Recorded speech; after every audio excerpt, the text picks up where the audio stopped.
días, porque uno da la sensación que el argumento de muchos de los países que, digamos, no han pedido todavía o no se han manifestado contra este gobierno del presidente Maduro, tiene que ver con la soberanía y con que uno no puede meterse en problemas de países soberanos.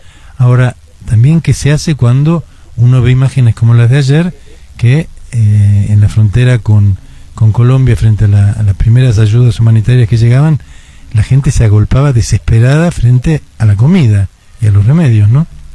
Seguro, creo que, mira, en primer lugar me parece que este es un análisis que hay que hacer no solo desde el punto de vista local, sí, te diría ni regional, ya es una cuestión también geopolítica. Acá tenemos dos factores, ¿no? Uno tiene que ver con un régimen político, sí, que digamos que en algunos puntos algunos países se manifestaron a favor o en contra, y otro tiene que ver con el punto que vos muy bien planteabas con respecto al derecho internacional y sobre todo al derecho americano, ¿no? O sea, nosotros tenemos en el continente americano una larga trayectoria, sí, vinculada a doctrinas de la no intervención, de la resolución pacífica de controversias, muy conocidas quizás la doctrina Drago, la doctrina Monroe, la doctrina Calvo, que durante mucho tiempo, en todo lo que fue el proceso del panamericanismo, sí, sembraron en la región una cultura vinculada a la no intervención, sobre todo de potencias extranjeras en la región, y a la resolución pacífica de las controversias. Esto tiene que ver un poco con las posturas que en los últimos semanas pudimos ver, sobre todo de lo que es México y Uruguay. Fueron quizás lo que más promovieron en el ámbito de la región, esta idea de del llamamiento obviamente a las elecciones para poder tener una veeduría y llevar adelante un proceso transparente, pero al mismo tiempo esta idea de resolver las cuestiones de la región en la región y no a través de potencias extranjeras. Este quizás es el primero de los puntos que uno tiene que entender para empezar a ver por qué algunos países actúan de una forma y otros países actúan de otra. No tiene que ver solamente con estar a favor del gobierno de Maduro o estar en contra. Claro, no es un tema ideológico este. Tal cual, o sea, entonces ese sería, como te diría, el primer punto, que creo que también fue el que abordó la Unión Europea, también teniendo en cuenta este paradigma, digamos, el tema de la no intervención. Sí. Obviamente como todos sabrán, se realizó un encuentro en Montevideo del que participaron Uruguay, México y la Unión Europea, donde se planteó esta idea de generar un consenso para promover lo que son las elecciones libres, una especie de mediación para poder intervenir pacíficamente en el conflicto. Esto también está en línea con un poco el llamamiento que hizo el Papa Francisco, que si bien, digamos, para la opinión pública internacional quizás no fue una declaración tan enfática. Fue cuanto menos un poco tardía, ¿no? En realidad lo que él planteó es, yo estoy para ayudar, creo que esas fueron sus palabras textuales, y un poco también en esta línea de decir, para ayudar yo tengo que ser convocado por las partes, porque obviamente también en el derecho internacional uno tiene que entender que un mediador tiene que ser una persona neutral. Uno no puede esperar en este contexto, como yo te decía, geopolítico, que ni Rusia ni Estados Unidos ni aún China tuviesen una actitud de mediador.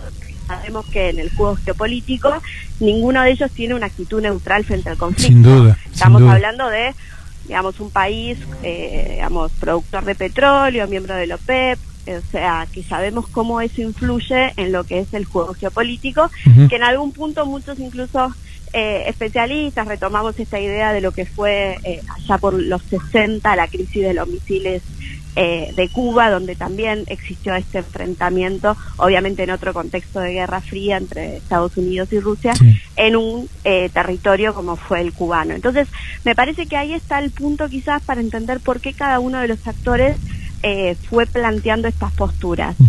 Eso es independiente a lo que obviamente la mayoría de los países plantean, que es, frente a este conflicto, tratar de avanzar en lo que es un llamamiento al proceso electoral para poder resolverlo. Esto también tiene, digamos, algunas contradicciones, porque obviamente el llamamiento a las elecciones no es algo que pueda hacer efectivamente el presidente, tiene que hacerlo la Asamblea, en el caso de Venezuela, porque bueno, ahí tenés un cuarto poder en lo que es el sistema político venezolano, que es el Tribunal Electoral. Por lo tanto, ahí es la Asamblea la que se tiene que convocar para poder hacer el llamamiento al tribunal para que, digamos, convoque estas elecciones, entendiendo que, bueno, hubo unas elecciones el año pasado, que también entendemos que en el proceso electoral, digamos, propiamente dicho, no hay un proceso electoral fallido, lo que hay es un sistema político fallido en Venezuela. Porque cuando uno interpreta que la oposición no se presentó, solamente hubo uno de los candidatos de la oposición que participó de las elecciones, uno ya no puede analizar tanto, y esto creo que lo venimos viendo en muchos países de la región, en los últimos procesos electorales. Hay veces que uno se centra mucho en el análisis de, bueno, si el proceso electoral el día de la elección fue un proceso transparente o hubo fraude. La realidad es que muchas veces pasa que antes de llegar a la elección hay situaciones en el marco del sistema político que te plantean que no se podría llegar a una elección transparente, pero eso no tiene nada que ver con cómo se desarrolla el proceso el día de la elección.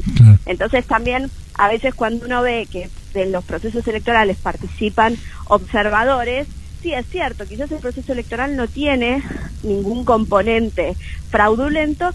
Lo que sí pasa es que hay un montón de situaciones anteriores que marcan el sistema político del país donde empiezan a verse algunas acciones fallidas. Ahora, ¿cómo puede reaccionar la comunidad internacional frente, por ejemplo, a declaraciones que han sido publicadas en Venezuela y que además han sido grabadas?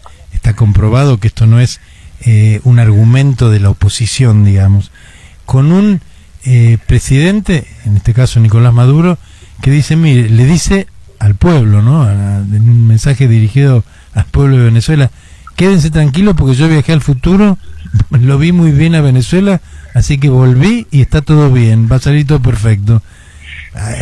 En una familia uno pensaría, tengo que declarar insano a esta persona. ¿Cómo se hace con un país, no?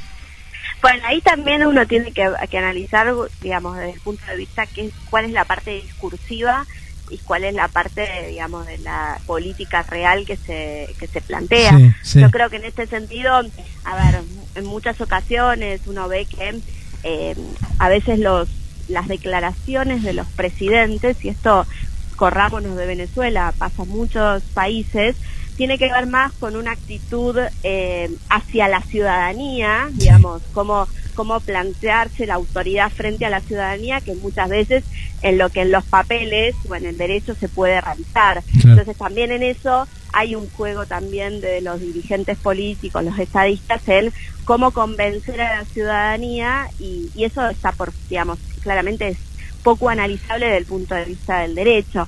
A mí me parece que desde el punto de vista de la región, creo que uno tiene que agotar, obviamente, todos los recursos que se tengan para poder llevar adelante un proceso de transición pacífico.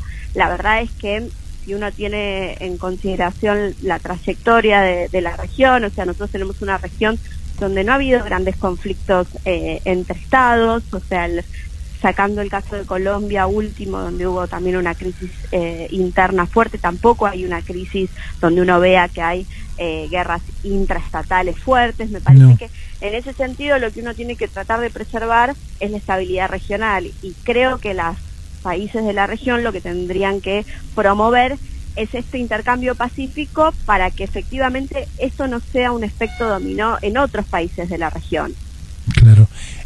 Dolores, ¿puede ser que el hecho de que Juan Guaidó haya pedido ya él formalmente la mediación del Papa, que Maduro lo hizo anteriormente, y que aparentemente la declaración del Papa fue, bueno, a mí me tienen que convocar ambas partes, esto puede ser a lo mejor una luz en un camino no demasiado lejano, como para que este tema pueda por esa vía, ¿no?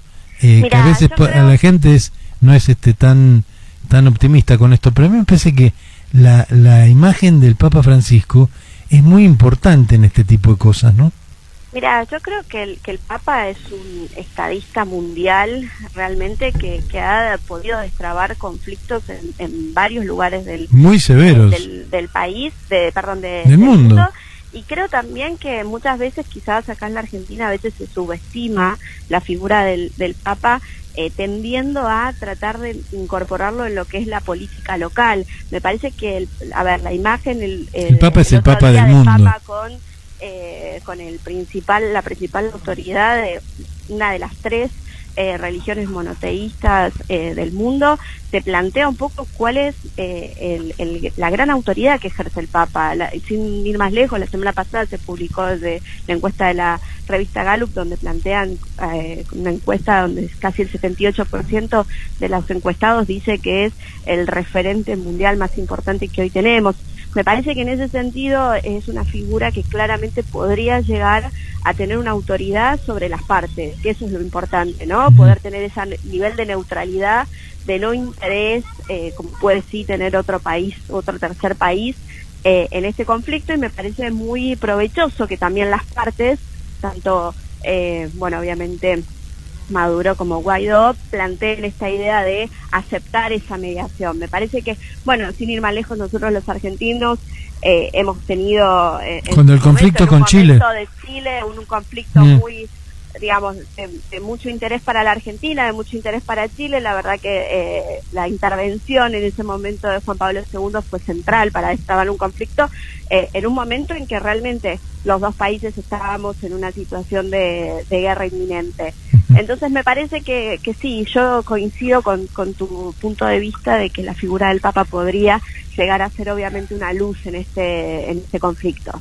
¿Hay algún tipo de mecanismo que pueda llevar a cabo la Organización de Estados Americanos o la Organización de las Naciones Unidas, en fin, las organizaciones que tienen que ver con el hecho de intentar visibilizar o solucionar o mediar en algún tipo de problemas, como para lo más acuciante? Porque todo esto, las elecciones y el futuro, uno lo ve como una cosa un poco lejana, pero en el mientras tanto, yo hablaba ayer con un colega nuestro que justamente había llegado a la mañana a Caracas, y me decía, mira, es impresionante ver la gente cómo se agolpa, encuestas que acá, por ejemplo, que en Venezuela no se conocen, que están viendo la luz ahora, en donde se percibe que cosas que son impresionantes, que parece mentira que pasen en Sudamérica, ¿no?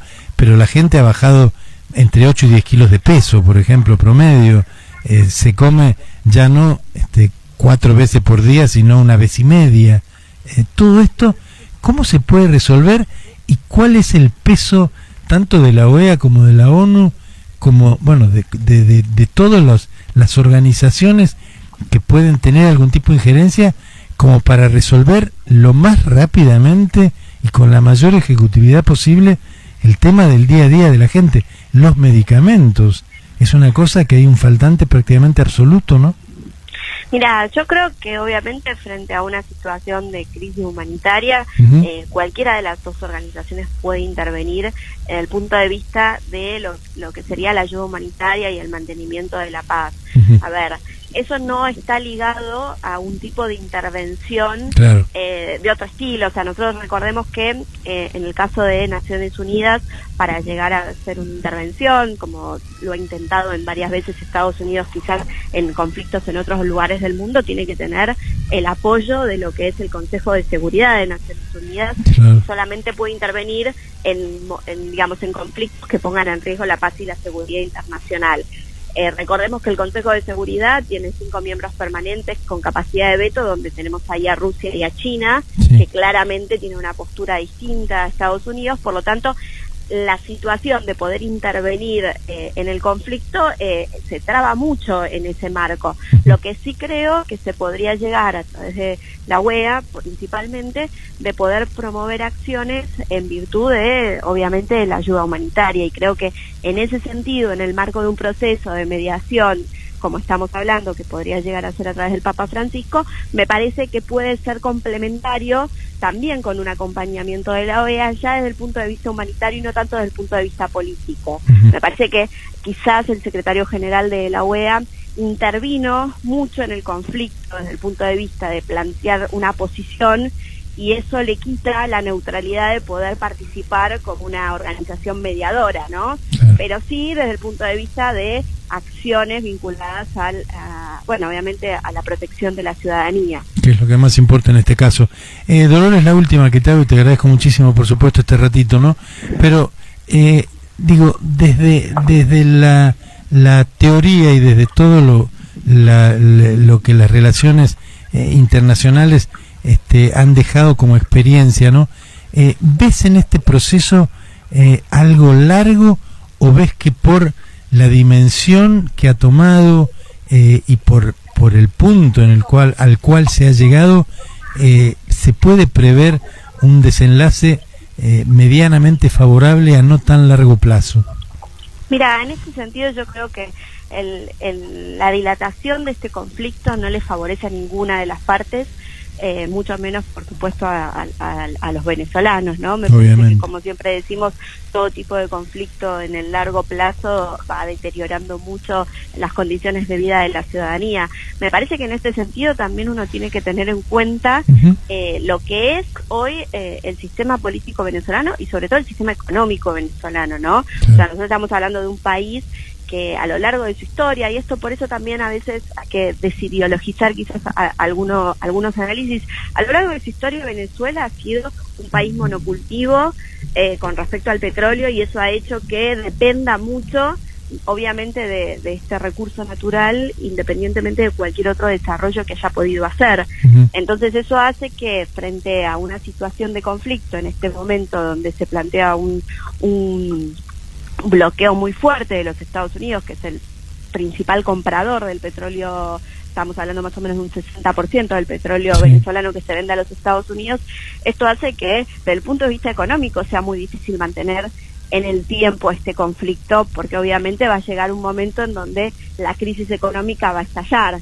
Entonces me parece que desde ese punto de vista es difícil pensar que este conflicto pueda extenderse tanto en el tiempo. Esto también va a estar muy ligado a cuál es el interés geopolítico que las potencias tengan, tanto Rusia, China y Estados Unidos, en incorporarse al conflicto, porque obviamente la intervención de estas potencias hace que esta situación pueda extenderse más o menos. Seguramente, y son factores decisivos, porque obviamente en frente a esta situación tan dramática desde el punto de vista económico, el gobierno de Venezuela acude a quien le presta plata rápidamente, y evidentemente desde el oro que se ha mandado a los países árabes y desde la ayuda que China y Rusia no tan desinteresadamente están dando, evidentemente ahí se marca una polaridad con respecto a los Estados Unidos, que pareciera que la presa es Venezuela, y en realidad son los intereses de las grandes potencias que hacen, y la puja por las grandes potencias, a ver quién se queda con el trofeo, ¿no? Un trofeo que... Por eso abríamos esta nota diciendo que en realidad esto es una cuestión geopolítica a nivel mundial y de las grandes potencias, y no tanto un conflicto local como se quiere plantear.